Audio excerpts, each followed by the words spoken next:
Sixx Sense with Nikki Sixx.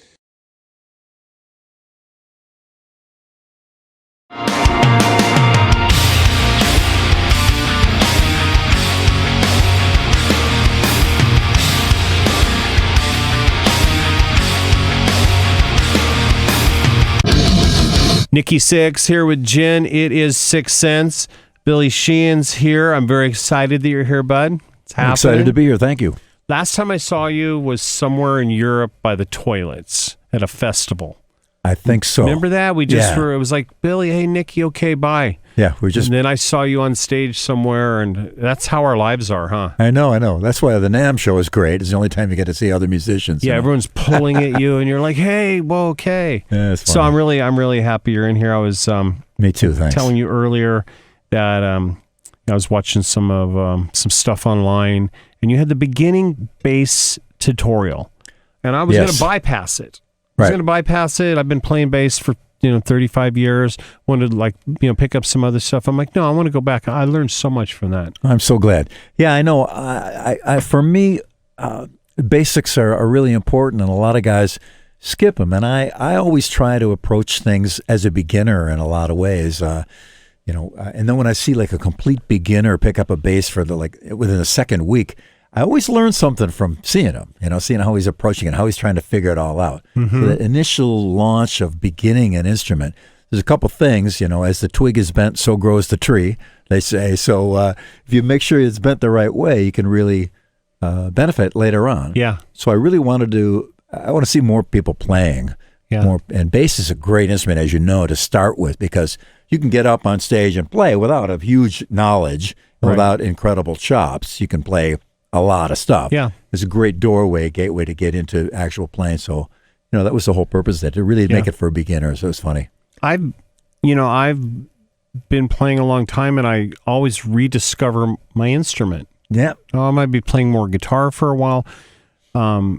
Sometimes when I've been on the road for a long time, I come home and I'm kind of burnt, and I find myself not picking up my instrument for a while, and then I'll be like, after a couple months, which I can't even fathom doing right now. I'm like in super learn mode. Yeah.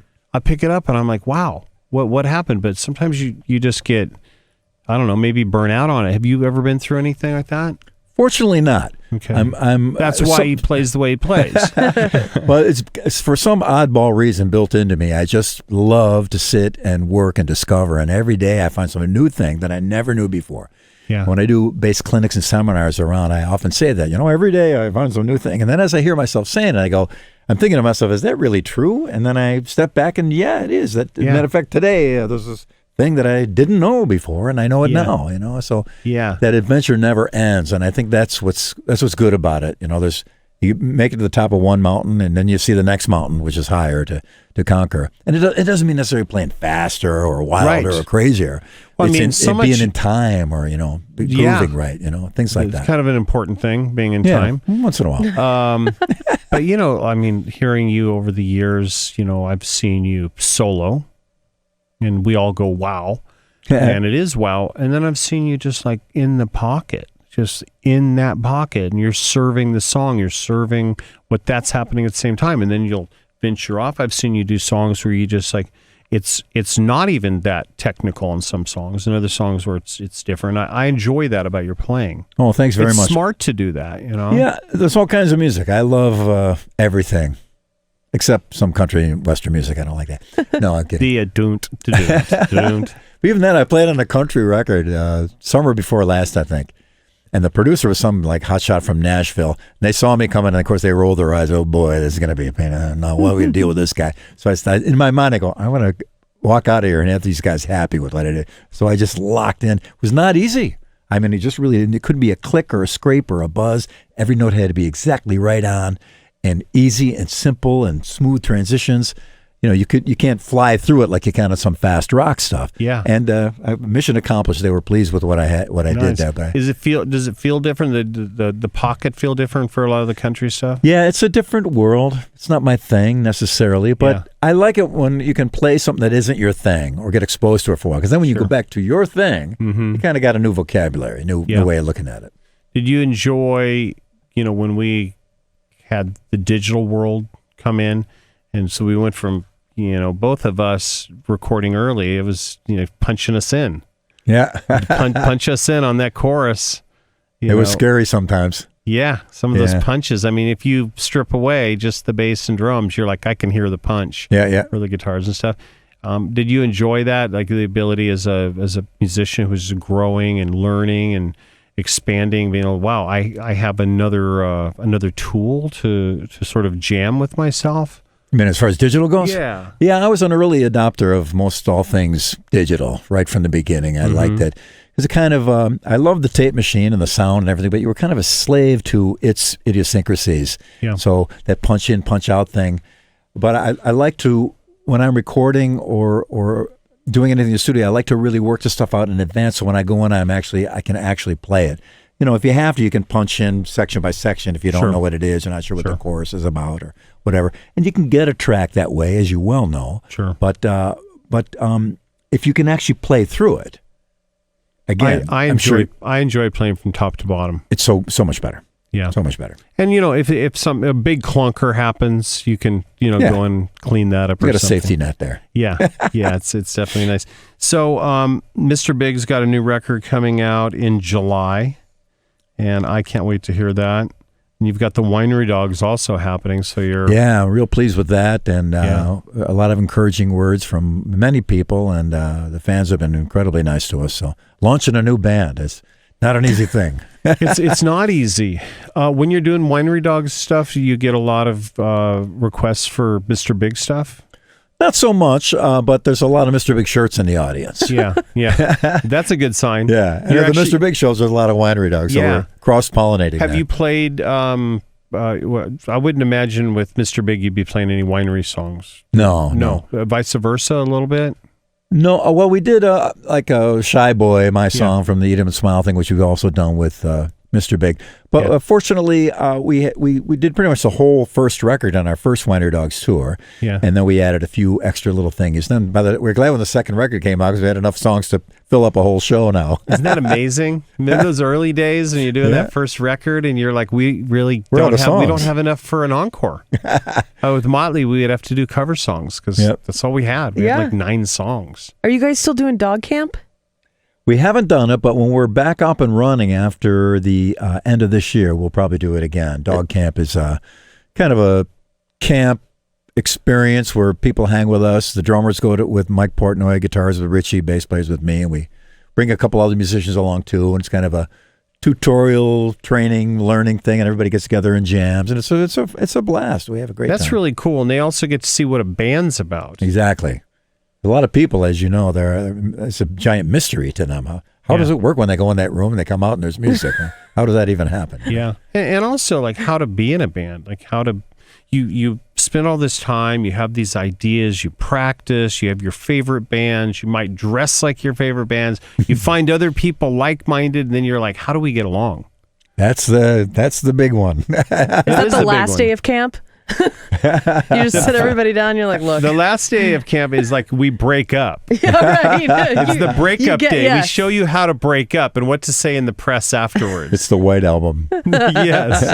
Yeah. When it comes to other musicians, have you heard from any other bass players watching your videos or even at the camp or anything like that? Have you heard a lot of people say to you, man, you really taught me something that I didn't know already?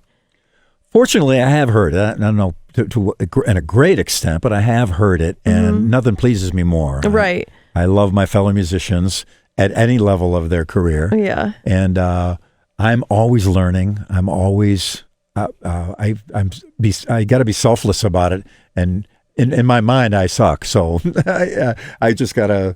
I know where my weak points are. Other people may not see them, but I sure know. Right. And so I'm always working on those things. So it kind of forces you to be a student all the time, which I like. So when I hear that, I think it's really good, and it gives me a good impression of people who would say something like that, because it just shows that they really love what they're doing, and they're ready to be selfless and are really striving for it. And that's what we should all do, no matter what endeavor we're involved in, be it music or whatever else. There's just so much more to know and learn, I think, in every field. Yeah, when I heard that from him, I was like, are you serious? And he was like, oh my God. I would have easily just skipped past it and that whole story, but I just didn't know if you've heard it from any other musicians, aside from today. I'm humbled to say yes. Fascinating. People have been very kind to be generous enough to say that. But I just did a camp with a bass player named Victor Wooten, and he's just one of the baddest cats ever. Jazz funk guy, though, not necessarily a rock guy, but just an amazing guy. Heart of gold, one of the sweetest people in the world, and just instantly will pour his heart and soul out to you as far as what do you want to know or what can I show you or what. I love that. It's beautiful.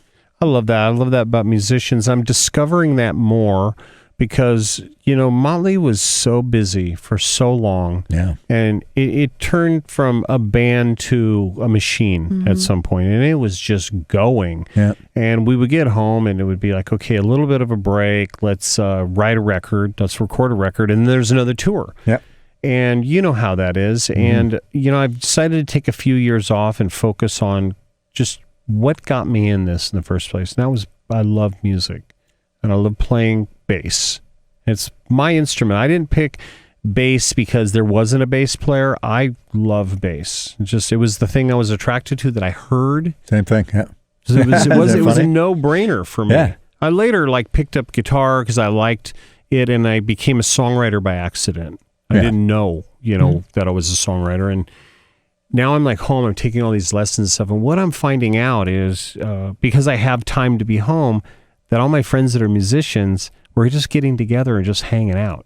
That's a great thing. And I'm like, what did you do right there? And they're like, oh, it's this little thing here. And I was like, oh, and everyone loves to share.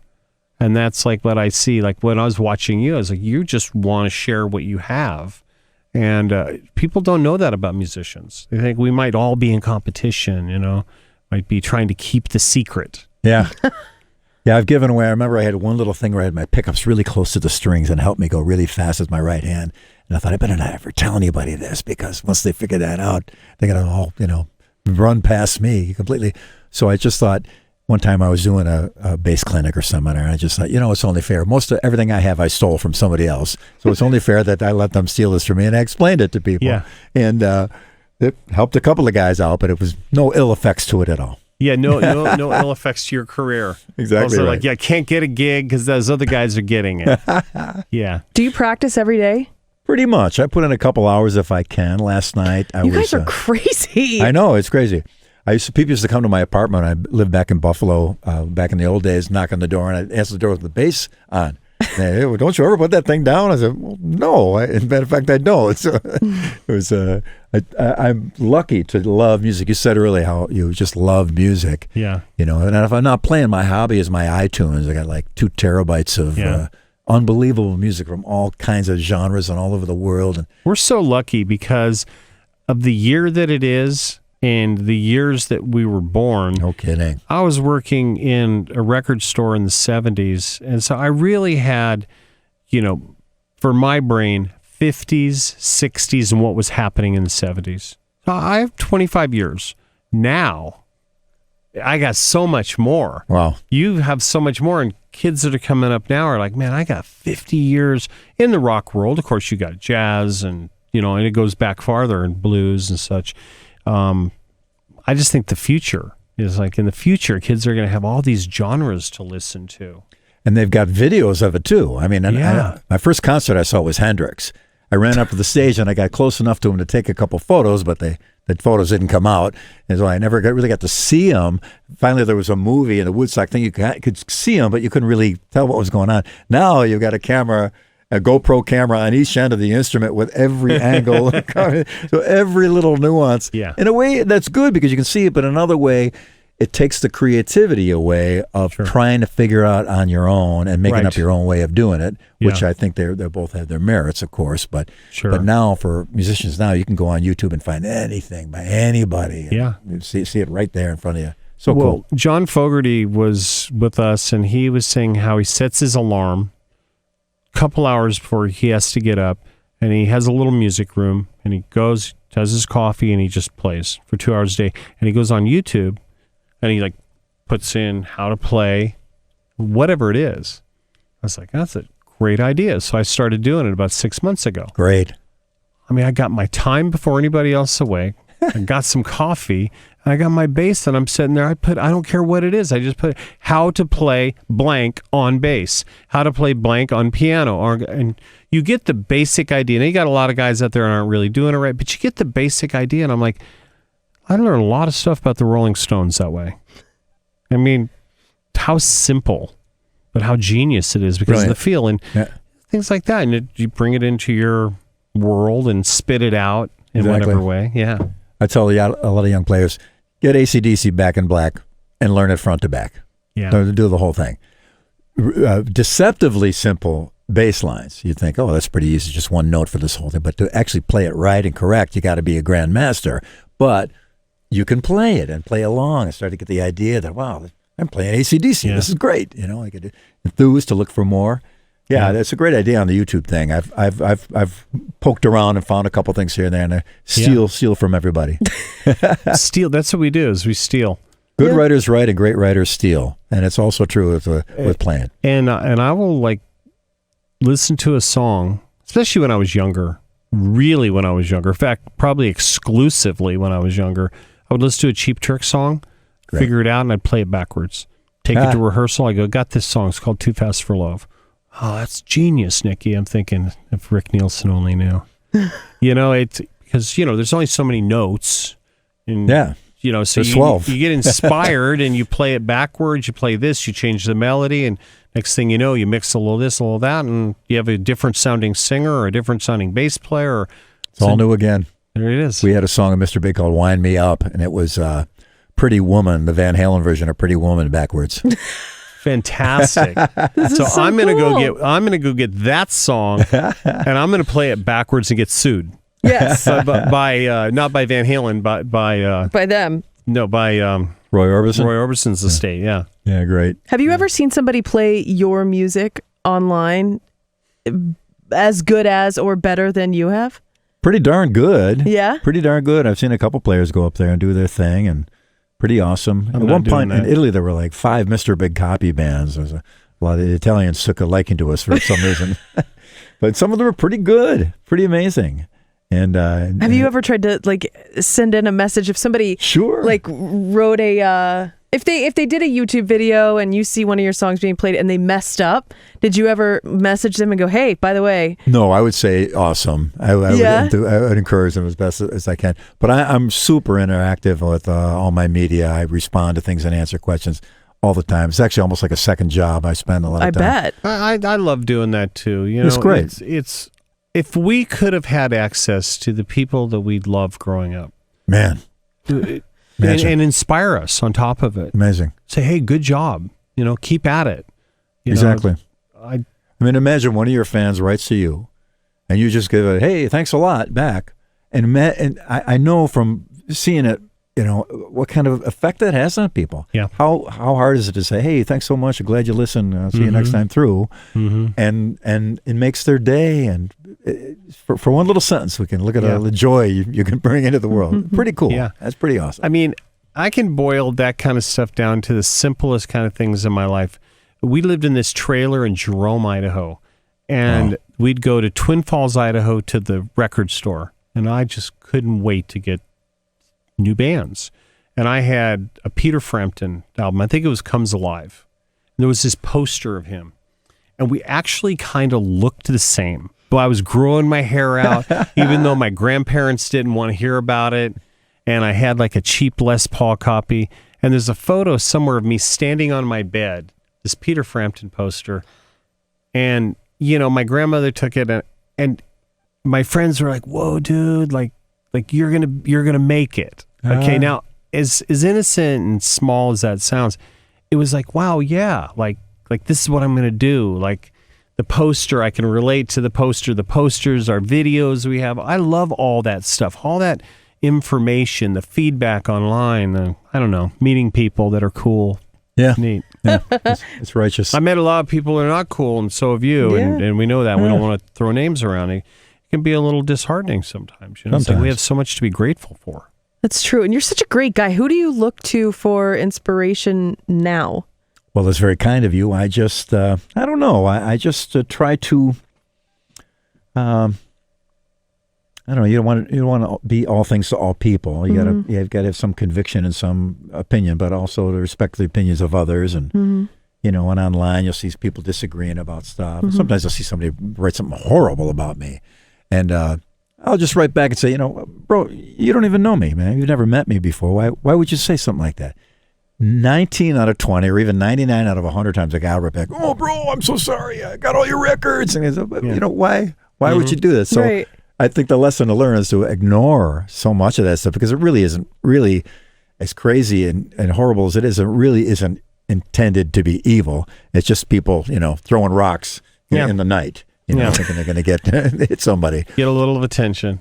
Do you find yourself going backwards as far as musical interests go? Do you find yourself going older and older, being that you are a bass player? Yeah, and I'm older too, so I go back to my my earlier days. Yeah. And even when my mom, when I was young, and my mom was around the house, she would play Sinatra and Tony Bennett. And at the time, I was like, Mom, come on, we should be listening to Hendrix. But now I go back, hear Sinatra and Tony Bennett. I said, man, genius, unbelievable. How incredible that stuff is. A lot of classical music too. And then I also have an immense collection of garage rock from the 60s. Some of the most horrible, terrible. And there isn't one bass in tune on any of it. Some of it's out of tune by a step, and it's unbelievable.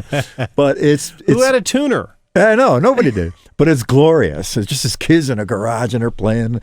It's, you know, they're excited. But see, that's the attitude. I love that. It's like, it doesn't have to be Bach, you know. It has to be real, like just from your heart. And that's just so amazing. That's why Beautiful. punk rock was so great. And I was listening to punk rock, you know, Elton John, that kind of stuff, you know, blues stuff. And, you know, it all goes into your brain. So I love that you're going back. I haven't gone back that far and started studying the bass players. Like, it's inspiring me now to go back and start listening to some of that stuff. I found a Japanese band that were doing Purple Haze, and it was just dreadful. But so bad it was good. I mean, it's so horrible that it was delightful. Like, right on a click. Oh, man. Tight. And the guy was, you know, was English, was barely capable of English, but he managed to croak out his vocal. And of course, the chords are E, G, A, and the guy went E, F sharp. And missed it by half a step, and it is two locomotives high speed together, crash, train wreck. But it's amazing to hear it, because they were still going for it. I'm a half step off. I don't care. But I got a zillion examples of some of the greatest music and some of the worst too. And they're both equally inspiring sometimes.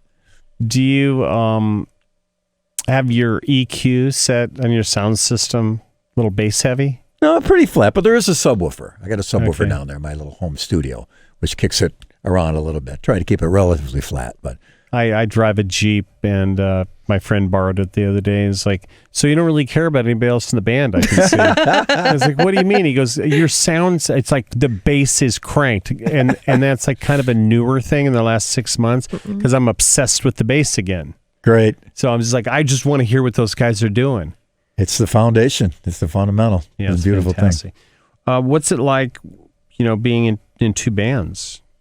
Well, it's I'm very lucky to play with people I like and people that are good, and in bands that I enjoy playing with. Mr. Big is closest to my heart. That's the band I had, you know, I created coming out of David Lee Roth and Uncertain Times, and we got together and had a hit record, and who to thunk it. And such a talented band. Thank you. Was that important to you? Yeah. The musicianship in that band, because every single player is a 10. Musicianship was important, but the personality and the song sense was just as important. First time we got together, the first song we jammed was that song by The Outfield, I Don't Want to Lose Your Love Tonight. Oh, yeah. People would think the first thing was some shredding of it. And we were playing that. And then a Robin Trower song.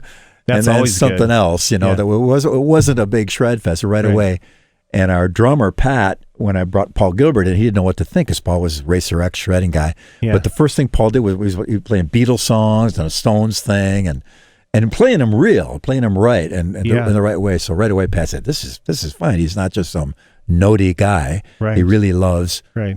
songs and music and stuff. Yeah. So, and right from the start, that song sense was supremely important. And then Yeah. we And got you can lucky. hear that. I mean, I they think are so. songs. Yeah, They are great absolutely. songs. I use my wife as kind of someone to test stuff on. My wife would not go, whoa, listen to the bass on that. She would just go, I like that song. Exactly. And that's what we want. Very much. And Mr. Big had that where I would go, wow, listen to what they're doing. But MTV, radio is playing this, and you're like, this is a hit. It's a hit. And that isn't the case in a lot of the bands. A lot of the bands were able to write songs, do great videos. But you guys had that next step of musicianship. So I was wondering if that was, kind of preliminary, something you said, this has to be that for the band. Yeah, I think so. Because as you know, once you do an album, you got to play it for the rest of your life, or part of it for the rest of your life. So you want it to be something you're going to enjoy doing. Yeah. And a lot of songs by a lot of rock bands, which are completely legitimate. It's more of an arrangement than it is a song. There's a beginning, that middle thing, and then we repeat the beginning again, do that middle thing again, and then we got an ending. And where it's not so much a woven. I grew up on the Beatles, and they were arguably some of the best songwriters ever. And just taking a cue from that and trying to do the best we could with what we had, and everybody sang. Another important thing, you got to sing. So the public. There's no American Idol for bass or guitar. It's for singers. That's right. How did Roth find you? Tallis opened up for my band from Buffalo. Tallis opened up for Van Halen in 1980. Okay. It's funny because I'm reading Noel Monk's book now about Van Halen. He was their manager. I forgot the name of it, but I'm just reading it right now. Is it a good book? It's great. Yeah, I'd like to check that one out. Different than the Van Halen Rising, which I thought about you when I read it, because it's all about the early days of L.A. club scene and everything. Right. And I think you'll find some common ground. That book was great. And Noel Monk's, it was written by a guy that wasn't associated with Van Halen. The new one, Noel was their manager for a while. So yeah. But he was the manager at that time. I remember meeting him. So we opened up for Van Halen for about 30 shows, and Eddie was in touch with me at that point. And for a long time, I never admitted it because I love Michael and he's a dear guy and a friend. But he was talking with me about possibly joining the band. Right. At this day and age now, I'm not sure if he was just doing that to use as a card against Michael to renegotiate the deal. Yeah. I think that might have had a lot to do with it. Yeah. But the fact that he even thought of it was an incredible thing. And then when I in summer of '85, I got a call from Dave's office, and they wanted me to come out and talk with Dave about a movie. I said, movie? What's that all about? So I got out there, and sure enough, that was the cover story. Right. Yeah, there is a movie, but there's also a band. Did you know Steve? Yeah, I knew Steve, but he wasn't involved yet. He wasn't? No, I was the first in. Okay. And then Steve Stevens was the first choice for guitar. Oh, really? But he was really into the Billy Idol thing, didn't want to leave that. Yeah. So I told Dave, I know another Steve, because I'd already spoken with Steve Vai. Yeah. And so we brought Steve, and Steve Vai was a perfect. Steve Stevens is amazing, but Steve Vai was. But what a perfect. It was. We got lucky. To go from Van Halen, that was like one of my bands. Oh, me too. And just that band was magic, and coming out of L.A., me coming out of L.A., they were just ahead of us. So, we had them. They were still in our eardrums. Oh, man, I love that band. And then it's like Roth leaves, and you're like, what? Yeah. And then when that first record came out, it was like, no disrespect to Van Halen, but it's like, this competes. It competes. It was like, had a good run. Those are some big shoes. I mean, not musically, but just energy, musically. Yes, musically, but you know what I mean. Well, we were. It was a scary band. Well, thanks. Steve, he cut his teeth on the Frank Zappa thing, which is pretty, as a musician, that's pretty high up there on the scale, as high as it gets, and to a lot of degrees. And I played a million clubs for a million years, so I had my experience there too. So we got in. We were both hungry and ready to go. And Dave, we got Greg Bissonette involved as well. He was just one of the sweetest people in the world, an amazing drummer. Amazing drummer. But that first Eat 'em and Smile thing, we were a gang. We hung out together over the Troubadour and you could see drinks. You could see it in the videos. You could hear it on the album. It was so great. Which is what we liked about Van Halen, We like about all bands. Yeah. They come and they have that, But I mean, I was just listening to Criminal, Winery Dogs thing. And I was like, that's like It's real. It's a great Cool. song. It's not Richie put is together. Richie's a superstar. Yeah. You know, I think no matter what happens, as long as more people in the world know about Richie Kotzen, I'm That's awesome. Mission accomplished. You've done your job. He really is a wonderful guy and what a supreme talent. Yeah. So you guys have the DVD coming out in August. Yeah, So that's live in San Diego. Oh, Santiago, Chile. yeah. Wow, the fans down there, right? Crazy. Yeah, that's why we wanted to shoot it down there. We had shot one in Japan, and the audience was a little quiet, but we were brand new, and it was like our first show ever. They shot it on DVD. It was crazy. Yeah. But the next year back, prior to the Santiago show, we did shows in Japan, and the place went crazy. So we thought, we should have done it in Japan again, but Yeah. but we'd already booked the Santiago Yeah. thing. But the Santiago people did not let us down at all. It was very good. You've always been really popular in Japan. You know, Yeah. Good connection there from Great. your whole career. Yeah, it's been wonderful. As a matter of fact, I went there first prior to Mr. Big starting, and for the intro tape, I did Yamaha bass clinics. Mm-hmm. I did NHK Hall for a bass clinic, sold out, and I didn't Jeez, know. I was at that's NHK Hall amazing. in my mind. I think it was this little hallway thing with Yeah. a couple of chairs. I don't know what NHK Hall. Five or six people, but I went. It was 3,000 people. Holy cow! I better warm up. Gee. So we went out there, and I had the Mr. Big demo tape playing for the fans. So right from the beginning, we started Wow. making that connection, and they've been so kind to us. It's been amazing. Yeah. I love Japan. It's great. It never gets old. You know, the people they keep their standard. You know, It's their incredible. heart, their soul, their culture. I love the food. Me too. I was in Kanazawa, and there's a castle there, and I walked around the grounds, and I was looking for a cigarette butt or a piece of paper Yeah. anywhere. Somebody had to drop something somewhere. Nothing. No litter, no nothing. And you literally do feel like the ugly Americans when you go, especially Motley. We were the worst. We're like, it's like you take a garbage can and dump it out. There's Motley Crue, and there they are. They're in Osaka. Someone has to clean it up. But they love their rock and roll. They like the raw heart. It's not necessarily predictable all the time. Yep. Yeah. It's Well, yeah, incredible crowds, and sometimes they break out of the stereotype. yes. We were doing a Mr. Big show one time, and everybody's focused on the band, and I must say, as you look at it, and the girl had her top off. Now, That's very unusual there. most Asian countries, contrary to what some people believe, they're very conservative. They don't. The regular life is a very conservative thing. Yes. I mean, even in Thailand, which is famous for all the nonsense, you couldn't just meet a Thai girl and go out with her. You'd need to meet the parents first. That's right. It's a very Because conservative. people think about the videos or, That's just a sliver that really has nothing to do with day-to-day life. And I looked at the other guys in the band. They looked at me. I pointed to the girl. Oh man, the girl's got her top off. Can't believe it. But no one else saw her because everybody was watching us.